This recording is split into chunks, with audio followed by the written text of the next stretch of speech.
Okay, y'all. It's just about the last thing I ever want to do is talk into a video camera. But Joanne Carter asked me if I would join in the fun here and talk about briefly what I think makes a good mobile photograph. And so I'm going to do that. Um, I think anything that I would say about mobile photographs is just, what my personal experience is in terms of the mobile photograph. And for me, what makes a good mobile photograph when I'm making them is one thing.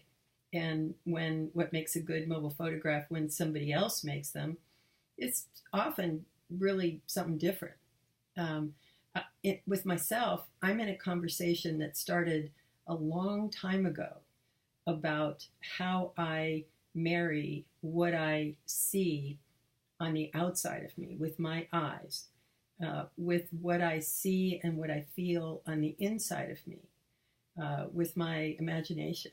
And that conversation started the first time I saw an exhibit of Jerry Uelsmann's photographs. And it colored the next 4 decades of my life because I haven't just been making photographs about what's out there. I've been making photographs about what's out there and in here. And when I use a mobile device, I can do that so much faster and with so much more delicacy than I could using traditional tools for many, many, many years.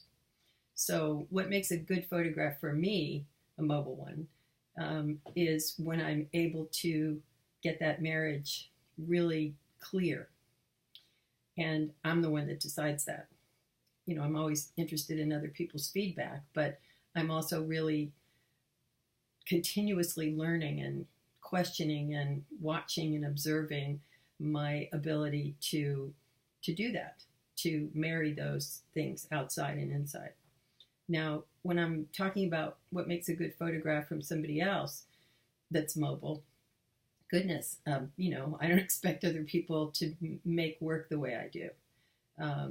What makes a good mobile photograph to me when I'm looking at someone else's is one that, I want to say it triggers my awareness that someone else was alive and conscious at a moment in time, and that they used their mobile camera in a very skillful way to capture either what was right in front of them or what was right inside them.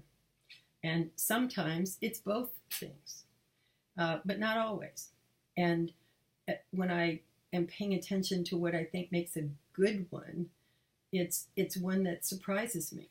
It's one that shows me a moment of awareness that another human being had that I wish I had had. And when I see the photograph, I get to have a tiny piece of that. So if I'm not going to talk forever, that's a brief description of what I think makes a good mobile photograph. And thanks for listening.